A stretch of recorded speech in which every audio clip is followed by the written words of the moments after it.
podcast. This intro will be very quick, and it's just from Ruby this week, as Kat is still in Australia having a wonderful time. So I'm going to keep it brief and get straight into this episode because we have the amazing Olga Koch on this episode. Not only is she incredibly funny and incredibly lovely, but also has loads of brilliant answers to our questions. So you're going to thoroughly enjoy the next hour of podcast, I think. Look, it's brilliant and you're going to have a fab time. But right at the top, I just thought I'd let you know, if you enjoy Olga, which you will, Olga has a Soho Theatre run coming up. So you get to see her live. So go down to Soho Theatre between the 23rd of February and the 7th of March, and you'll get to see Olga Koch's new show. It's called Fat Tom Cruise, and it's going to be brilliant, and you're going to really love it. So you're going to love that. You're going to love the podcast. And if you really like me and Kat in this podcast, then we're both at the Leicester Comedy Festival in February. I can't remember Kat's date. Sorry, but you will be able to Google for it. My debut is the 21st of February. I do feel very naughty only promoting mine because I cannot remember Kat's dates. I will quickly find it. One sec.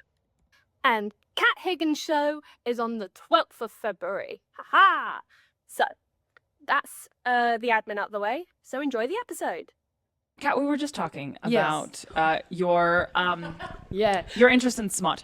So I've gotten into smut this year.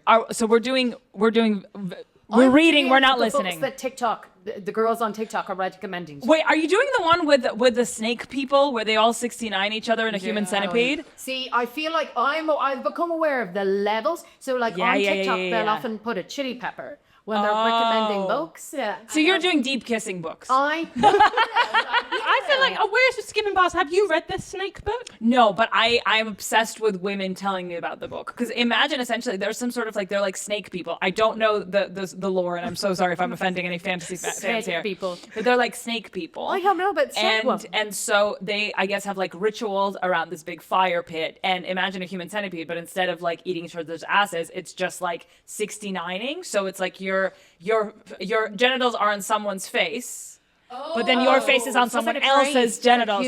So it's a human train in a circle. And apparently it's a game of elimination. So the faster you come, then you're out. And so the last one stands. So I mean, it's fascinating. I'm fascinated. See, I don't think reading that would turn me on. I think I would just be so the physics and the mechanics of it. It would take me out of it. Do you know what I mean? I'm too busy thinking about, are you hot? Are you cold? Are you outside? Is that getting shit on your knees? Do you know what I mean? I'm in that because I'm trying to put myself in these scenarios. So instead, I'm just with some cowboys somewhere out west. Cowboys. We've had to get married for some utterly inane. Right. I'm really very rom-commy smutty. Emily Henry, you're doing Emily Henry. Emily Henry. Love a little bit of Emily Henry. But I would say she's light on the smut. She's very light. It'll be one or two scenes max. 100%. Emily Henry I listened to. That's my guilty pleasure. Emily Henry was my gateway drug. Yeah. And then I was like, this is the type of book, nice but very easy reading. Nothing is being asked of me as a human being. This year has been tough enough. I need to escape into some romance or whatever else. And then the romance is sort of veered more towards smut. Yeah. So now I'm being told I need to read the one that everyone was reading. So I was taking is it Quarter Rose the Stores? Yeah. When it's just everywhere and you're like, I'm just not doing this mainstream. When you're just like... But you're different. I'm alternative. Where's the indie smut at? By indie, we mean Indiana Jones. I think you also notice there's I've never had any interest before in ice hockey. But there's a whole that one's a big one, isn't it? Smuttiness. Yeah. I think there's a gay one that Amazon has now made into a TV show, right? I've seen this recently on TikTok. I'm excited. And I'm ready. Honestly, gay smut's great. I read the one that was also made a film, The Red, White and Blue. Oh my God, I saw the movie. The movie's amazing. Yeah. The movie's incredible. It's so good. The book was really good as well. Okay. And I was like, okay, gay, I think I just am let's just... I also feel it says a lot about where I'm but I'm just smutty romance in life. I don't need to actually have any of this in real life. But we could just... You enjoy other people having a good time. What I'm hearing is you're an empath. I am. Thank you. Smut for empaths. I'm just so delighted for Prince of England. He's in that book. Also, I'm a monarchist. Delighted. 100%. Are you where you are on smut? I don't read full stop. Ruby's dyslexic. What about audio? Very insensitive. Do you know there's a whole app there's two different apps, Quinn and Dipsy, that you could do audio porn in? Audio erotica, No, I've sorry. heard of it because isn't one of them Andrew Garfield or someone read for it? There was some like Chris British Briney actor. from The Summer I Turned Pretty did one. Also, I think what's her name? Veronica Pedretti or Vanessa. She's the one in the girl season 2 of You. She did one. Oh, so yeah. So they have like legit actors do it, and Yes. it makes you kick up your feet a little bit. Also, have you done Quinn? Oh, I don't do any of it. I just watch regular porn. But I'm happy for you gals. I don't know. Welcome to our talk. Thank you so much. Thank you. I appreciate it. So much for coming on. Thanks for having me. I really appreciate It's it. still line the time of year, honestly. And we've started off really hot. Hot and heavy, Yeah. I would say. But this podcast is the podcast where we ask people who have very cool jobs, which you do. You're a very cool, accomplished, successful person. But about all the jobs they had to do to get them there. All the odd jobs that they did along the way, right? And I will say, Olga, you're an interesting... before this, I was like, I don't actually know anything about Olga's back. I feel like I do know the back... You have some suspicions, I think. I mean, I know the backstory that's out there. You're a hot Russian computer scientist, but I don't know any of the details. So we're intrigued. So where do we Hold on, begin? How do beforehand, we want start? to let the listeners know about how accomplished and successful you are. So, Olga, you are nominated for the Edinburgh Comedy Award Best Newcomer, your Best Show at the Leicester Comedy Fringe, and Most Outstanding Nominee at the Melbourne International Comedy Festival. Boom. Boom. As a comedian, as a writer, you've been winner of the Writers Guild Award for Best Radio Comedy. And you've also been seen on Mock the Week, QI, Live at the Apollo, Frankie Gore's New World Order, Late Night Mash, and Richard Osman's House of Games. How did you do on House of Games? I won. Oh, yeah. I feel like the comedians always do. Well, I have the suitcase. I have the whiskey thing. I have the trophy. I have something else. Oh Yeah. my God, that's incredible. I think it's the comedians win most weeks. Yeah. I guess so. Because I we're guess just so. so good. Smarter than me, look, fuckers. But I also am the type of person who's like, I'm not gonna go for the funny. Do you know what I mean? That's like, no, yeah. I'm here to You're win. gay. Yeah, I'm not gonna do like a silly, goofy one. Not now. Not here. Yeah, not we're me. incredibly competitive as people. Yeah. But anyways, when I get to ask you actually about your successful day on House of Games, or week, on House of Games, we're here to ask you about all the odd jobs that you've done along the way to get you here. Thank you. So, Olga, first question. What was the first ever way you made money? That's an excellent question. This is now money in your pocket. It That's an absolute excellent question. The doesn't thing have is, to be an official job. I understand. I could have predicted, and I could have predicted this question, and I'm probably gonna say something that many people have said, but I'm gonna say Tooth Fairy. No one's ever said Tooth Fairy. That's such a good... Yeah. You were like my I've been teeth. The se- iron nice shit. selling my body since day one. I've been a whore since the beginning. Selling myself to fairies. Basically what you're still doing. Yeah, I don't think anyone's ever considered, because I didn't pick that out because I was like, just Tooth Fairy felt like part of it. But you're like, no, that's a transaction. That's a transaction. But I a lost hustler, rise and grind, babe. The teeth.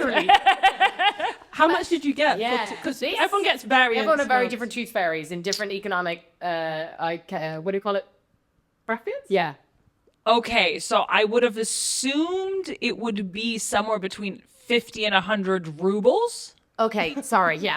Which, So this is I the am from Russian Russia. I was born and raised in Russia. Yeah. I don't even think we had a tooth fairy in Russia. I maybe saw it in like a film. Yes. And I was like, let's do this. And my mom's like, what is this? That's So like she- the Easter Bunny. Yeah, exactly. I So my parents had no fucking idea what it was. And so I think like my mom had to like watch the movie maybe and be like, I guess this is the concept. And 50 to 100 rubles, the ruble fluctuates. And the thing is, your listeners will know this. I'm not They're a very pander to you. different currencies.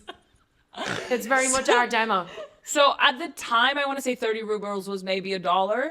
Okay. And it fluctuated up to, I want to say peak 50 rubles were maybe $1. Now it's way up. But it's at its most expensive, no. At its most successful, I guess the ruble was 30 to 1. Okay, so you're saying you were getting about £3 Yeah. for a tooth. Yeah. That's pretty good. What were you that's getting pretty for a good. tooth fairy? Most of the time it was 50p. But Yeah. I remember there being a very traumatic tooth being pulled at the dentist, and it was a $5. Oh, okay. And the thing is, then you turn on the waterworks. Yeah. You make it look more painful than it is. Did anyone here do the string around the tooth, slam it in the doors? Did you? Again, I've seen it in cartoons. I don't think I ever had You to do guys that. had brothers who wanted to enact. What? Wait, did you do that? Oh my My god. brothers were like, no, we'll yank it out. Yeah. Was it loose enough to do that? Vaguely. Yeah, vaguely. It was that thing of like my two. I then learned to not mention. Oh yeah, of course, of course. You know, for fear of vultures Yeah. coming in. We definitely did a race car one. I think my brothers did that though. Jesus Like they were Christ. great. Like we tied it up and then it went down the garden. Yeah, and then yeah. we Dude, are went you with fucking serious? them. Not me. That was my brothers. Oh, okay, I, wouldn't let I was them. like- I'm I was just nervous nervous. so she was protected. I'm little child, so I was abused. Oh my god. This is a psychology podcast. Also, okay, question: have you kept any of those? The money. The teeth. Tell me about it. The money was spent to keep destroying the God, other teeth. I'm assuming my mother put them straight in the bin. I don't know. Or the tooth fairy, I mean. Isn't there a comedian who collects teeth? I would. The thing is, imagine if we all thought of a different person. I think we could, and they would all be your guesses.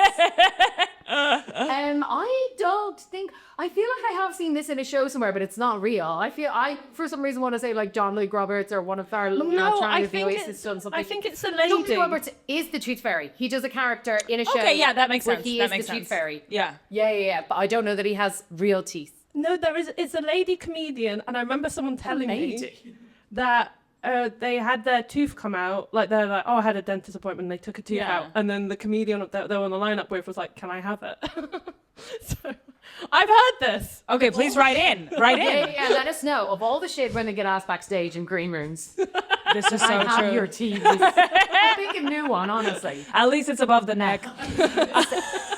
Let's give it head in a different sense. Hey, but did you guys do this as kids? I feel like I'm gonna say sweeping generalizations, but maybe I'm speaking only for myself. But obviously, everybody was obsessed with the idea of treasure, hiding things, having little nooks. And I remember I had a nook, like with a little key. I think it was like a drawer in a chest of drawers that was maybe like in a sort of maybe like oh god, I like a quarter somewhere, or maybe even like my parents were like something no one ever used. Just for me, I'm in my head thinking that you lived in like some Russian castle somewhere. Yeah, That's what's in my- yeah, it's obviously. great. And so, and then you just open it with your little key, and then you just check on it, and then you close it, but you know it's there. Yes. And it would be like things that you, for some reason, decided were valuable, like a shell that you found on a beach that was perfect and like didn't have any cracks or anything. And I remember that I had a box of my teeth in there. Oh, you're really unlocking a memory for me. To not give them to the tooth fairy, were you like hoarding them to then get? I them to don't the think end? the tooth creating fairy demand. took my teeth. I don't think Oh, my they mom knew just the want mechanics. money. I would put a tooth under there, and there'd be tooth and money. God. So you really could have inflated the market there by just like constantly Using the same tooth. Another one. Just a DJ Khaled of teeth.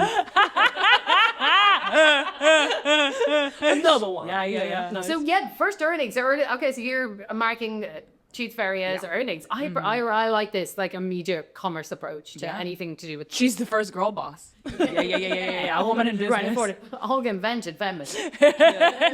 Amazing. But then, when you were younger, when you were around like tooth fairy age, what did you want to be when you grew up? What did you want your job to be, or like, did you have a concept of that? What did I want to be? I honestly think this is probably the most boring answer, and I feel like you probably have a similar answer. I watched Legally Blonde. I wanted to be a lawyer. Yeah, you keep being like, this is going to be everyone's answers, and it's really not. Is it not? No, but I come do on, know, but Reese I very much Witherspoon. wanted to be a lawyer. Come on, in her little kind of little outfits Yeah. in court. May it please the court. Because I was a very tomboy, as it were, or Okay. just like masculine child. I had three brothers. I was just like, pig, Right. get us away from me. But that like the thing where she's like tapping her foot in line or whatever. Yeah, like that yeah. attitude, I very much identified with. Yeah. 100%. I also thought that little dogs like that, which I now have love little dogs, but I used to think little chihuahuas were like little fucking Little rats. yeah. No offense to rats. No offense. But yeah, and I think it also tapped into, as a kid, obsessed with mysteries, like any flavor of mystery. Yeah. Sherlock Holmes, Nancy Drew, Scooby-Doo didn't matter. And so it felt like a way to do mystery, but also in a sort of like more corporate setting, I guess. Because I was all about the corporate setting.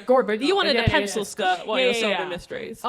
Exactly. Like I'm not I'm not a private detective in a car with a long lens. I need to be by a water cooler. I need espresso blocks.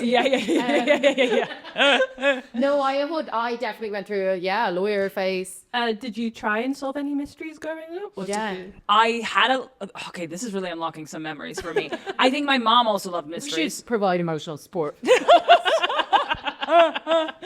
Just safeguard. Aftercare. Yeah. There was definitely, my mom was a huge detective fan, so she would read Agatha Christie's, then she would hand them to me, then we would discuss them. Like, that was our little, like, club. And so I think, What age do you do Agatha Christie's? like, 11? Okay, maybe? fair. Yeah. I think it's like, it's really funny when you look back at it, how okay your parents are with violence, but not okay with sex. But they're like, well, watch this action film where, like, there's blood and guts everywhere, but God forbid you see a tit. 100%. 100%. I think I watched Blade at 6. I can't remember what the film is, but there was one that was, again, this like violent cars film that my Yeah. brothers were obsessed with. And my parents, we were like sitting watching it. And again, it's like people drive by shooting. Like, I can't remember Yeah. all that it was. And I remember there's one scene though where a guy's like in the back room of the strip club and they barge in to like, I think, try kill the guy. Yeah. But when they barge in, he's getting a lap dance. And my mum was like, no, turn this off. And we just skipped the bit with the woman in her underwear to when he gets his head back. So like I remember my cousin Michael was there, so like I distinctly remember that. So 100%. Violence fine. Weird. Any level of it. I guess Looney Tunes quite violent as well. Yeah. They're constantly falling and getting stuff. But there's also hit by sexy characters in that as well, isn't there? Looney That's true. Tunes? This is true. The Looney Tunes. Girl Yeah. Bugs Bunny, and then when they lift the curtain and it's sexy legs, and you're like, a wah wah wee wah, and it's actually I think still Bugs Bunny somehow. Wallow. Yeah, and the fucking Jessica Rabbit. Oh my. Tell me now, she Okay, doesn't. must say, rabbit by marriage. Obviously, a human woman married to a rabbit. That's why she's called that. Sorry, because it annoys me when people think she's a rabbit. She's not. No, she's not. She's a human woman. Yeah. She looks like you. But a rabbit pulled her. That's what's amazing about it. Do you know what I mean? Yeah, it's interesting when a rabbit pulls you out of a hat. Yeah. Rare. The thighs. Okay, so what was then your first ever job? Like official way around it? My official first ever job. Okay, to clarify, I think if you look at my Wikipedia page or go on my Instagram page, I do come from privilege. I have a show called Olga Koch Comes From Money.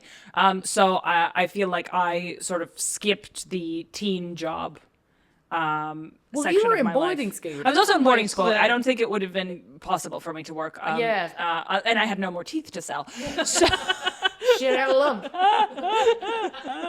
So I started working first year of uni. I worked as a office assistant and the information technology services of my university. It was like very boring and very office. You went to university in America. Yes. So even then, because I was on a student visa, I had very like limitations on the jobs that I could do, and so I could only work at the university. So I worked in the IT department, and I remember it was like in retrospect quite a boring job. But I remember I obviously put it on such a pedestal. Also, peak a U.S. office. So I was like, I have a cubicle. This is fucking sick. I'm gonna print out things and glue on it. Like You were living your blah blah. yeah. I was jazzed about having like my own special email for it. Like, and you know oh my god, the supply closet. Every gel pen. stationery. Oh my god, color coding things. They don't have colleges have so much fucking money as well. Yeah. All these supply. Yeah. And stationery cupboards aren't what they used to be. Like, I've looked in the mini stationery cupboard recently, barely any pets. They used to have a room for it. A fucking closet. It was crazy. And then you collect everything and you're just like, I might need a hole punch, who knows? I'll take 2 staplers. I need a backup stapler. Oh god, it was so good. So you were into theft then in your. Which ain't no shade, no tea. I get it. And it was the first job I ever got made redundant from as well. So You got made redundant. yeah. How do they make a student redundant? I think what happened is I like took the most amount of shifts at the beginning, and then I think it wasn't as exciting anymore. So I took fewer and fewer shifts over time, and they were really? like, "Why is she even here?" Yeah. We're just it was valid. cold punches. Exactly. I was there to sort of clean up on stationery and peace out. Yeah. Oh my god, great. And wait, office assistant. So were you like, I don't know, like just the receptionist? Were you answering phones? Was it like scheduling stuff or whatever else? It was that, and it was also, now in retrospect, like Office really used to have like more stuff. I guess they still do. Yeah. Maybe not so much stationery, but there was a lot of like coffee getting delivered, milk getting delivered, making sure that the milk was new, and cleaning out the fridge, like all this stuff, like very admin-y sort of, I guess, office manager job. Yeah. That stuff. Was it other year students working in the Yeah, office? so there was like 5 of us girls on rotation, and we were called the ITS girls. Yeah. And I remember printing out like all the characters from Powerpuff Girls and like naming, but obviously there's more than 5 is more than 3. So the other 2 girls had to be like the evil monkey. and the cunty devil. No, I'm Bubbles. Yeah. Grow up. So it's like, yay, we're all friends, but it's like, why is one of them a They're monkey? like, but Olga hates us. Was there any office gossip while you were there? At the time, honestly, I can't really think of much. This was a while back. Yeah. And I think there was like a lot of excitement. What am I thinking? Not really. I remember just like some of the girls being much older, and I thought they were so mature. But Obviously, we're all freaking freshman children. year. Yeah, first year. I'm 17, 18. Yeah, I'm 18 yeah. probably. And they're maybe 20, and I'm like, oh my God. Some of them are 21. They can go to bars. Are you kidding? I was like, these Yeah. are adults. You were American college, so I went to American college for a year. Yeah. And I did the same thing, like a student job or whatever. And it's like a thing that everyone has, like an on-campus job or whatever else. But in your college, was it like a frat? Did you have Greek life? Did you go to bars? Like, what was the social side of that college? It was in New York City, so it's in the city. So like when I went to the office, it felt very much like I'm a big girl in a big city. Yeah. I was in Kentucky, so we had very different experiences. And then like the rest of the people who worked at that office, for them it was just like an office job. I don't think they even like clocked that it was part of a university. And I mean it was, but it wasn't like in the lifestyle. They didn't come to campus. It was like in a random building. It wasn't even like part of any of the buildings that like they had classes in. So it did really feel like having an office job. Oh yeah, And as an New York 18-year-old, City. very cool. That is Very very fucking. Packing your own lunch. Label your lunch. If you don't label your lunch, it's gonna get thrown away. I'll clear out. She'll take it along with the whole bunches. But also, did you manage to make your lunch and eat it? Because I find most of the time I make a lunch and then I just go out and buy something anyway. I'll eat the lunch and I'll buy something. Yeah. Because baby, I'm making money. You get that whole much money.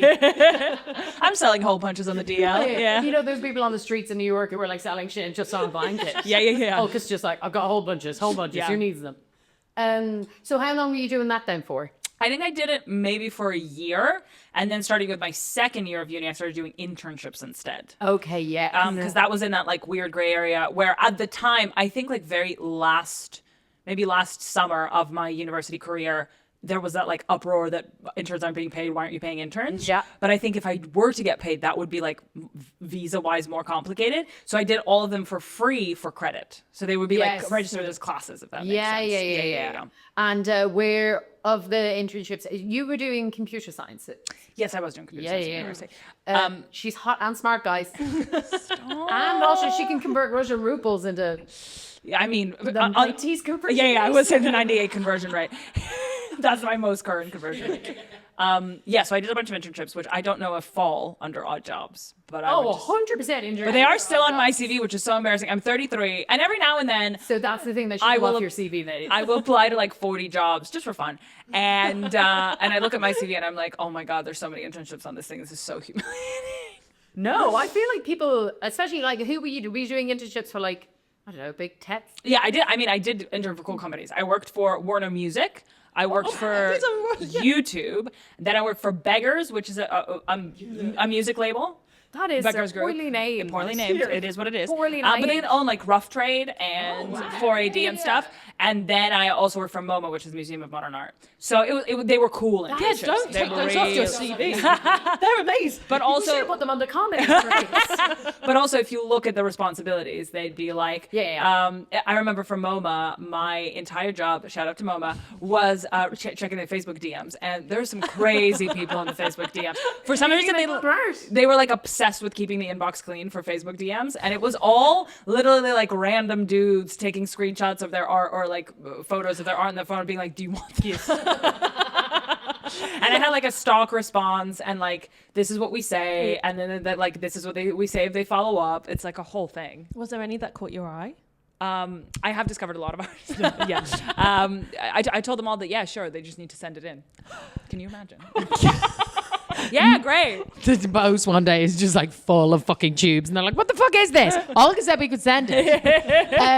That's so cool though. And what was the like the most random? Because internships, I feel like it is. You're a dog's body, right? Yeah, You're yeah, just yeah, like yeah. doing fucking Facebook Weird DMs shit, and yeah. shit. What was like the most dog's body, like weirdest shit you had to do? Dog's body. Yeah. Tell me about dog's body. To be fair, Is that Irish? I haven't heard of dog's body. Is I it was just Irish? pretending that I knew. I think it might be. Is it Irish? Let's look at that up. A dog's body is like you're just a dog's like you're like a lackey. Like a Okay. lackey, you're just So a am runner, I a like you're- dog? Sort of, yeah. But are you a dog without legs? Because you're just saying dog's body. Like, why not? You're just a dog. Our legs Dog's not part body of the body. synonym. Why do you have to specify the body? A labourer, a worker, a slave. Yeah. It's like you're just like Okay. a person who does menial work, a servant. Yeah, you're Yes. basically a servant. You're just dog's like body. I Okay. don't. Yeah, it's coming up in English. It says English. A drudge, a slave, menial work, a skivvy. We get it. You were a skivvy. It's one of those that now that you say it, it's the weirdest etymology. I don't know why it's called dog's body. Where was I? Dog's body. Let But me. a lackey, like, were you like, I don't know, made? I'm trying to think. Like, I remember in one of my jobs, I was working for. It was an internship I did in America. Yeah. And I worked at a theater, and we had Scotty McCreery, winner of American Idol, country singer extraordinaire, coming Okay. one day, right? Maybe he didn't win American. He was on American That's Idol. amazing. Yeah. And this is back in the day. And so Scotty McCreery was coming, and I got sent. He like apparently liked some. I can't even remember what the fuck it was. Some type of like cracker or some, anyways, it's something that they wanted for the green room. And we lived in the college was in the middle of bumfuck nowhere, Kentucky. And so I had no car or whatever else, but they were like, we need you to go and like get his like rider or whatever else, or his gift or whatever else. So I had to like get a friend, and we had to go to the mall and like scour the mall trying to find Shop these like for shop American for Idol. American Idol nominee Scotty McCreery or whatever else. And then I remember being so like, oh, I made all the effort for this thing, like it's going to be such a big thing or whatever else. And then he came, and then literally it was like in a hamper, and the hamper was like never touched. Oh, that's heartbreaking. It was so ridiculous. If you were to have a rider, what would you put on your rider? I mean, you've probably had a rider. I feel like all this if I do. TV. I don't know if I do, but again, assume that you guys know this, but I feel the need to share this fact every single time because I used to think that the blue M&Ms thing was a diva thing, but Yeah. it's really a way to check if they are reading the writer. But I think that's bullshit. Because this wasn't it like one of the bands like Yeah. Rolling Stones or someone back in the day? You Which know, it's bullshit. I agree with that. Like back in the day, I think there was no health and safety around like building stages because it Yeah. wasn't it because some stage Because they collapsed. had like a tech spec that was really specific, and they wanted to make sure that the venue was reading the tech spec. Yes. And that's why they put like a little sort of Easter egg inside of it to make sure. I feel like nowadays there's enough insurance, there's enough like don't believe it. I believe it back in the day when like no one was paying attention to like Oh, okay, health but and safety now and shit. you- now But you now think if it's just someone was people like, I being want divas. only blue M&Ms, I'd be like, you're just being a little Yeah. prick. Like no That's- one's there's so much like health and safety and regulations and insurance policies, and like I having Yeah. worked in music production and stuff, there's like a 17 million risk assessment forms that everybody involved has to fill out and stuff like this that I'm like, no. Also the person who sorts what goes in your green room and who sorts the like Yeah, completely lighting different rig, people. entirely two different people. 100%, yeah. Attention to detail, Yeah. like no. So I believe it back in the day, but now But not if now, someone yeah. was like now like, well, I asked for all this stuff. Another one I know of is Dave Chappelle. What's on his? I think was it 6 rotisserie chickens? Yeah, I've Iconic. I've heard that one. Yeah. Love that. The I think you heard it the from me. Wiggles, 4 bottles of Ciroc. I have this confirmed. Shall we? Anyways, so internship dog's body. Anything coming to mind? Yes. I think there was a lot. God, so much of I just feel like New York work. City. Yeah, there's- it's cleanup. It's cleanup in terms of, and I think this is something that like applies to our houses as well, our inboxes as well. I'd say that there would be like, I remember at Warner Music, I think there was just like old merch for obviously like it'll be like. I'm gonna make this up on the spot, but it will be something of like Wiz Khalifa 2009 New Year glasses, and you're like, okay, well they obviously ordered too many. Yeah. They haven't thrown them out, but no one's ever gonna buy this. Yeah. Because it's 2012. Yeah. And so it was just like always stuff like that, and you would have to sort of find ways to dispose of it, recycle it, repurpose I'm it. stopping that shit on Vintage. Are you serious? Maybe now. My Maybe friend now. used to work for the merch makers of Mercedes, like the F1 team. Yeah. That shit goes for so much money on F1. She would get it all for free. Or Vinted, because people are really into like F1 merch and shit. Apologies to Wiz Khalifa. Yeah. But yeah, it would be stuff like that because the amount of like limited edition merch. Do you know what I mean? Yes. Or like over order Jingle Ball merch. Yeah. Oh, interesting. You were finding treasures. Always finding treasures. That's me. That's me, baby. That's me. Treasure seeking. I realise now you saying about this. This isn't so much Legally Blonde. It feels. Was there any sort of chance that you were Deborah West Prada? Well, it wasn't in fashion at all. Did you have to get a similar? Yeah, any of the vibes were like dealing with people or running after. That being said, I don't think I ever had any diva bosses. Everyone Really? was really, really nice. Everyone was really. They either were in the American music industry. That just doesn't sit weirdly with yes. the image. I think they were either nice or they just like didn't know you were there. Or didn't care. Because like you couldn't actually do anything useful for them, for legal reasons and for reasons of the fact that you were an actual child with no qualifications. So a lot of the time, I think the most annoyed they would get is if they like couldn't come up with a task for you. Oh yeah. They'd be like, I guess organize a spreadsheet. I don't know. Just fucking leave me alone. Leave me alone. Yeah, fair. Yeah. They were just like, I don't want to babysit. Yeah, and a lot of because it's America, a lot of like doing the internship is like being in the internship ecosystem. So they'd be like, we need a name for our intern graduating class, and we need a logo, and now we're like having a social just for the interns, and here's a person who started as an intern and works here now, and they're going to do a little keynote for all the interns. And you're like, well, 4 hours of my day are actually not interning but talking about the fact that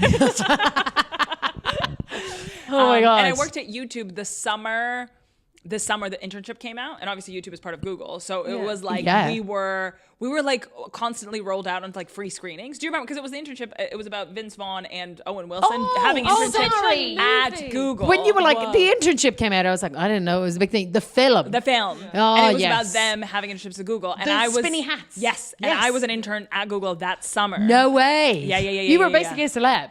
I guess so. You were a colleague. I'm used to the spotlight. And so they would have like free screenings and wheel us out in our little hats being like, they're the actual intern.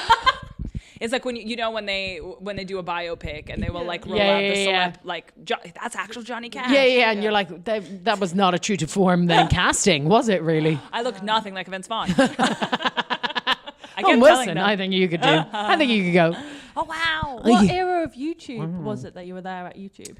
I started 2012, I want to say. No, maybe 2013, summer 2013. Was that like the YouTuber era? Was that like when... Very beginning, like Grace Helbig reigned supreme, like the Holy Trinity. Shout out Grace, love Grace. Tyler Oakley. Miranda Hart. Yeah. Oh, yes. Okay, yeah. Vlog Brothers was a bit before then? I think a little bit before. Yeah. I don't know. But like John Green, all that. Yeah, that was the I only peak I YouTube. sort of missed... but we didn't have Wi-Fi in my house, to be honest. I do, not to stereotype Ireland, but we hand to God didn't, and so like a lot of that stuff. And even when I went to anyways, when I went to university in Ireland, still in my first year halls, it was I had to have a cable to have the internet. Like that was it. There was no Wi-Fi. How old are you? I'm 72. And you look amazing. Thanks. I was actually the first woman to go to university. No, I went to university in 2011. 2010, 2011? Yeah, No. we went to the university at the same exact time. Yeah, we're the same age. Yeah. It was just Ireland. I don't know, like, shout out UJ. It's a good thing. It's a good thing. It was you lived. Honestly, the amount I drank in that first year. And also, we played, so I think back in it now, and I'm like, it was kind of like weirdly wholesome, whereby we played so many games, because you couldn't, like, none of us had a TV, because we were all just like students and shit, and we were in a hall, so there was like whatever else. And so we just like played all the time. One of the guys that I lived with was in a wheelchair. We were in like the wheelchair block. Like the downstairs flat was like a wheelchair accessible one. And he had a spare wheelchair.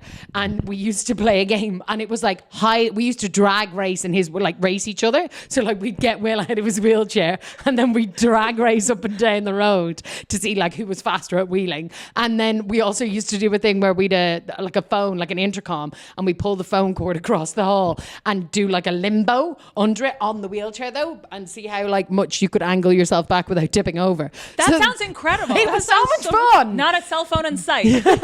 See, kids, before the internet, we just made fun of wheelchairs. Yeah, you did We were start just off that ableist. story by being like, back in my day, we didn't have I know. streaming. We wouldn't have been on our computers. But I didn't know And who all then- the YouTubers were because, like, I genuinely, like, it all missed over my head. Yeah. But also, even when we were at uni, I feel like when they were becoming big, the people who they were becoming big with were like 13, 14. Yeah. Right? Yeah. And when you're a 20-year-old, you're like, I don't want to watch stuff that a 13-year-old is watching. Yeah. 100%. Okay, so internships all throughout college. Yes. So then, what was your first sort of big girl job, full-time My job? first big girl job. There was a babysitting stint Ooh. in New York City on the Upper East Side, which was very gossip. Oh my God! That Tell us was about fun. that. That was fun. They lived in like a 2-story apartment. It was very like sus where the money was from. Love. I remember. I think I found them on Craigslist. Either Craigslist or like the sort of the my university like message board. Yeah. And I was like so into the idea of like Uptown Girls. Do you know what I mean? Yes. I wanted to be Brittany Murphy. And so I remember showing up and I was meant to tutor her, the little girl. How and, old was she? She wasn't that I want to say she was maybe 10. Okay. Maybe something like Okay. that. And so I was like, oh my God, she's going to be my mini. Great. And she was like so fashionable, so sassy, so mean. She had absolutely no time for me. Oh my God! Like a young Blair Waldorf. Yeah. Okay. So I was like, oh, we're not going to get along because I can't control you in any way. And it was one of those things where the mom would be like, I can't either. That's why I hired you. You're both just looking at each other. being like, Yeah. But they did have incredible snacks. And I remember I was like, they would be like, help yourself to anything. And then they did regret saying Yeah. because I was helping myself. And to how long anything. were you doing that for? I want to say like a summer. Oh, I think it was wow. like the summer after uni. I did that. Just to but I had to tutor her in American history, and I knew jack shit about was American gonna history. say. And I was like, why am I doing this? And then I do distinctly remember that we were going through the American presidents, and she was like, she said Michael Jackson was one of them, and I was like, yeah, sure. You're like, fuck it, why not? I'm here for a good time, not for a long time. By all means, kid, write it down. Keep the hummus coming. Yeah, it was great. And so after that, and then I moved to the UK here, and I got my first proper job. Yes. And what was that? What was your first? Which is I started working at YouTube after the internship. Oh, I worked at YouTube, and I wow. worked there for 6 years. Oh my So gosh! I did my first 2 shows, my stand-up shows. I did Live at the Apollo when I was working at YouTube. Yeah. No way. Yeah. I did not. This is what I mean. I feel like I did not know this lore. Also, Sorry, I'm not like, Live at the Apollo, Mock the Week. I did Mock the Week. Live at the Apollo, I did. you had it in your as notice as a full-time comedian. Yeah. You were like, okay, now I think I've got this handled. Yeah. I feel like these are almost like not even odd job. Like that's such a solid job to have while like getting started in comedy. Yeah. I mean, and they were like, it was very chill. It was one of those things where the whole department was recent grads and we were all representing different countries because we were doing like support from different countries. So I was doing Russian speaking markets and there'd be like Italian speaking markets. So it was kind of like wow. a sexy model United Nations. Yeah, That we were I was just gonna say. all recent grads. The all, UN. Yeah. All from all over the world. And it was just like, it was fun. It was really, really, really fun. That sounds so fun. It was there really any fun. like I just feel like with model UN or like UN shit. Like Yeah. are you guys like enacting like actual geopolitical beef like it within the company? A Like touch. are you and America pretty cold with each other? Like what's going on? It would be like we would have to comply to local laws. So like, for example, some videos are banned in some markets, but not others. Oh, So there was yeah. a lot of that stuff where it's like, or for example, this is back in the day. So obviously now something like this would not happen. But like, for example, if I am coming and doing an event in Ukraine and so we need to like consciously make sure that like we're booking Ukrainian speakers so that like the event is mostly done in Ukrainian because it would just be fundamentally culturally insensitive for me to come out and start speaking Russian. And even if they do understand me, that's still not like cool. It's not legit. Exactly. And so there was all this type of stuff, but it was all done by like 22-year-olds. So we had no fucking idea what we were doing. That's so gas. But yeah, it was like in Model United Nations. And was it one of these where like were you like oh that's Sarah. Oh Sarah, she's Italy. Like were you like yeah. That's so fun. And I was like, I think France and England are hooking up. Yeah. Yes. Yeah. Was there any like oh Uncle my one God, who was sleeping with who? absolutely. Germany were fucking each other. I think they have children That's now. God classic bless. Germany. Let's be honest. They do love to fuck themselves. Was France sleeping around? Like, come on. Was it following sort of cultural stereotypes? No comment. Okay, as the hot Russian girls. By that I mean absolutely. So yeah, that was really fun. What was I gonna say? Sorry. blanking. You're okay. Question. We were just asking about whether people follow cultural stereotypes. Like, was the Italian like on customer support, like talking with their hands? I do think one of the things, and this is something that I've like subsequently used in job interviews. Oh, yeah? I think what eventually got me my next job in tech. But it's like you understand that even if the job is exactly the same, the way it's done in different cultures is completely different. Yeah. So even though like my sort of KPIs were the same as Italy, France, or Germany or whatever, the way that they would be executed are just like completely different, just for cultural reasons. Like to the point where even like when are people available for calls? Yeah. Oh yeah. Or do people show up on time? And what is like? How long do you wait on a call? Like, what is socially What is acceptable? actually the Russian sort of attitude to timekeeping? The Russian attitude? I think you're largely on time. That being said, it feels like there's no start or end. Oh wow. Okay. So like you can have a 9 p.m. call. Oh, okay. So no respect of like. If anything, later better. Like if anything, like after maybe 1 p.m., it's all to play for. But before 1 p.m., maybe don't schedule a call. Is that because everyone's hungover because they're drinking vodka? I don't know. Yes. Like, Also, traffic is a huge issue. So it's like it's gonna take you 1 or 2 hours to drive to your house. Oh, okay. oh wow. And like in the winter, that means you need to like defrost your car. So you're probably like pouring boiling water on your car just to start it. So like it's a whole thing. So it's like you can't expect anyone to be anywhere in the morning. This is such good cultural insight because I used to, when I lived in America, I had to explain to the Americans that culturally in Ireland, we just have a very different attitude to time than they do. Like I would arrive for a 9 a.m. lecture at like 9:15 and they'd already be sat down. So the lecturer's speaking, they're all running down and they'd be like, you're late. And I'd be like, bitch, 60 seconds. But they are like, they are very like 5 minutes early. And I genuinely do one point. I was it's a long story, but I did Chinese while I was in Kentucky. I had to do a language. All the classes were booked up by the time I registered. So, that's incredible. So anyways. Okay, John Cena. I still got a little bit in me, right? I want that clip. Also, John Cena. I like that. He That's where you speaks go. Chinese. Does he? Yeah. I always think of Des Bishop, the Irish comic. He's like fluent in. Amazing. John Cena learned Mandarin to sort of get WWE bigger in China. I was going to say to like grow like Jesus, that man is a hustler. Yeah, we think of a Chinese speaker, John Cena, obviously.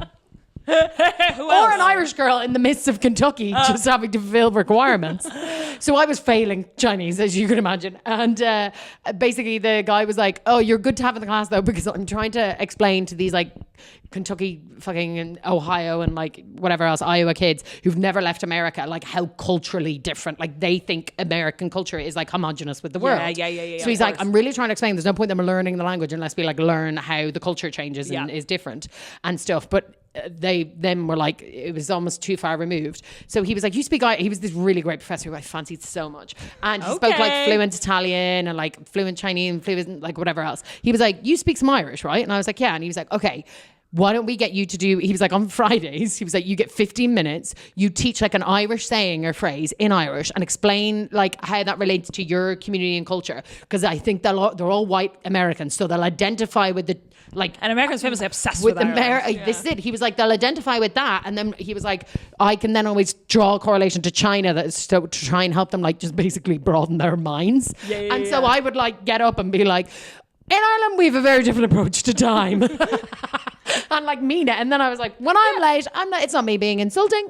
It's just, you know, the vibe. It's actually disrespectful to my culture for you to critique. I was like, honestly, well, I linked it to colonialism and imperialism. Yes. Yes. Yeah. I basically blamed the English, and I was like, it's actually very, very English of you to be doing that, and that's very anti-us. What phrases did you teach? Yeah, the- Shanachos. Like all sorts. Because you've taught me phrases. Yeah. Yeah, like when you taught me a phrase to say to Dennis and Roger. Yeah. Roger O'Sullivan and Dennis Land, two Irish comedians. What is it? Well, Catherine told me, she was like, oh, we're going to meet. So I hadn't met Dennis and Roger yet. And so she's like, oh, we're going to meet these Irish friends. They're from Cork. And there's a nickname that we call people from Cork. It's a very like kind, friendly nickname, but we refer to them as langers.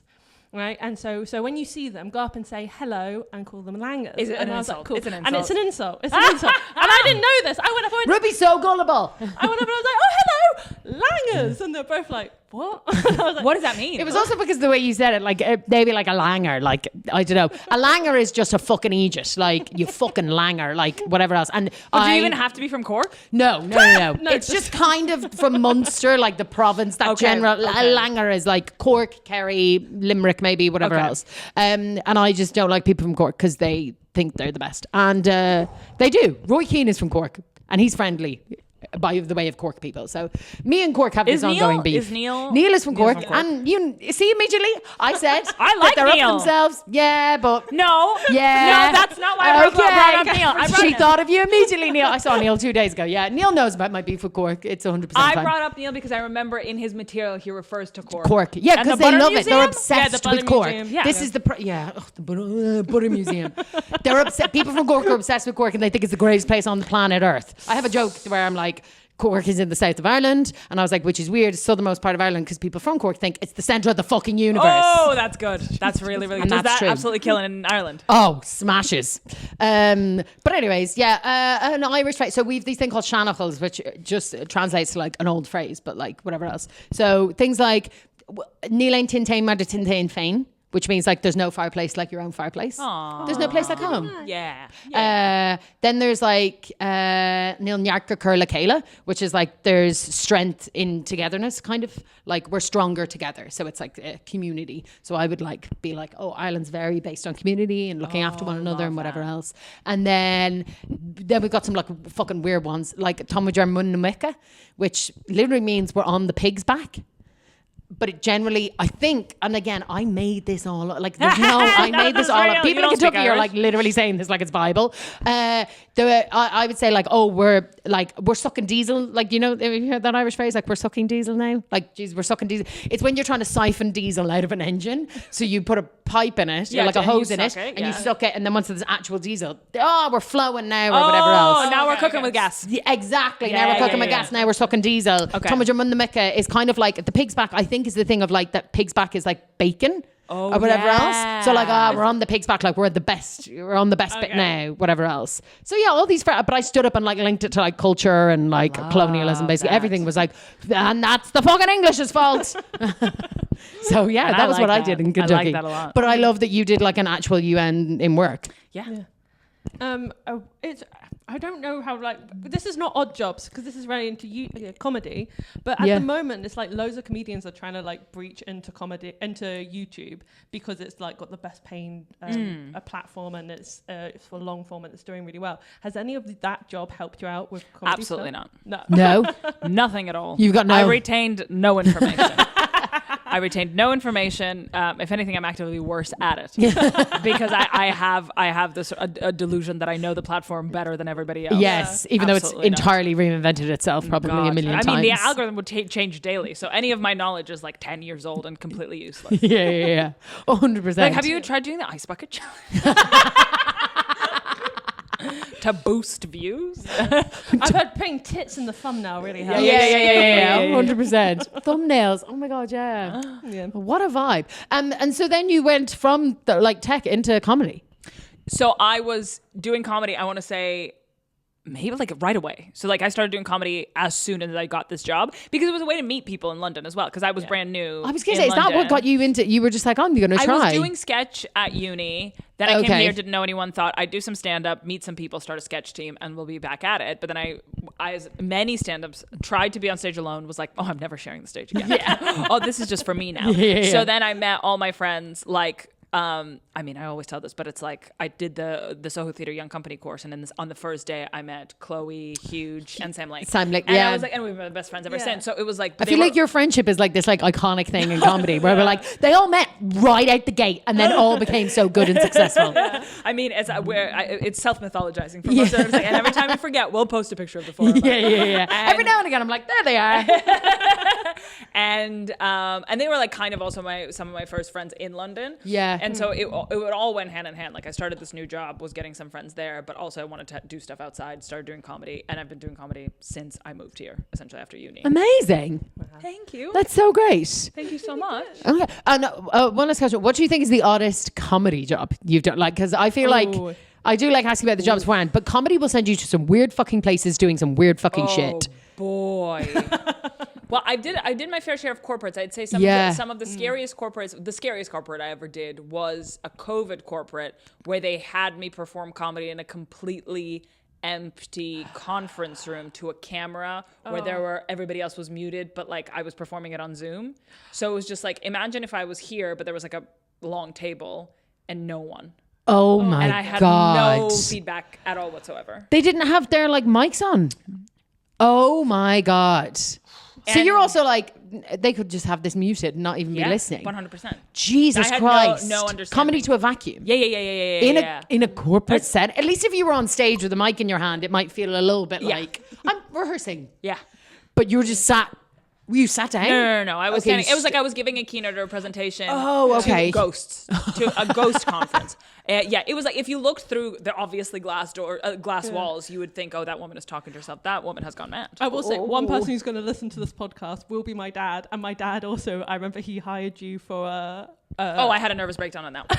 Full nervous breakdown on that. That wasn't what I was going to. I was trying to say to him, that wasn't your gig that you booked Olga for during COVID. Oh no, God, no, not that one. That was that one I failed because of me. Yeah. And I would like to be very clear about that. I like that. Because I tried to reason with 17-year-olds and never do that. Oh, Jesus. Yeah, no. I mean, but then also, like, that's setting you up for failure. So is it your fault, really? My dad, I love your dad. He loved it. He's the loveliest man in the world. He's the only man that matters. Yeah, 100%. Apologies to my fiance. Okay, and last question of the pod. Ruby, take it away. Oh, yeah.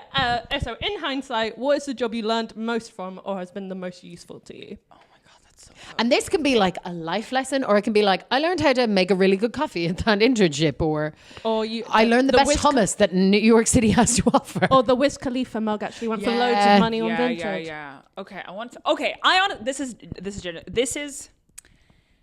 the most valuable lesson I ever learned. Oh, wow. At any job. Okay. And I remember because we were working at YouTube, which meant that we were public facing. Oh, yeah. Sometimes, right? So when you talk to creators, quote unquote, let's say you're talking to Grace Helbig, that is like not an internal conversation. Yes. Right? Mm-hmm. And we had a PR team come in every year and do a PR training. And obviously so many trainings didn't work. But I remember the one thing the PR training taught us, they were like, it's something called the front page of the New York Times test. And that means that every email that you send has to pass the front page of the New York Times test, which is to say, if anything that you ever do at your job from a corporate device gets screenshotted, put on the front page of the New York Times, can this get the company in trouble? And again, fuck capitalism, fuck companies. They can go fuck themselves. That being said, I have really taken that out when it comes to texting, when it comes to asking for a spot, asking for jobs, writing any professional email, because you need to constantly be thinking of that. Again, panopticon and very, very depressing, but it's very, very helpful in dating, because a lot of the time when you're like in a situationship dating somebody, you're like, do I sound crazy? And all you have to do is write out the message you want to send, screenshot it in your head, and then think, if he, she, they send it to their WhatsApp group with their friends and say, isn't this bitch crazy? Will the friends back them up? That is a really, really, really good takeaway. But the only thing is that I'm like, and we all know this with screen grabs or whatever else, I'm like, if it depends whether they leave in their part of the conversation or not. Fair. But yeah, I think about it all the time. So whenever, and then if I'm like, okay, well, I sound crazy, then it's a phone call. Yes, don't put it in writing. No paper trail. Then it's a phone call. Everyone's like, I dated Olga. She only ever calls you on the phone.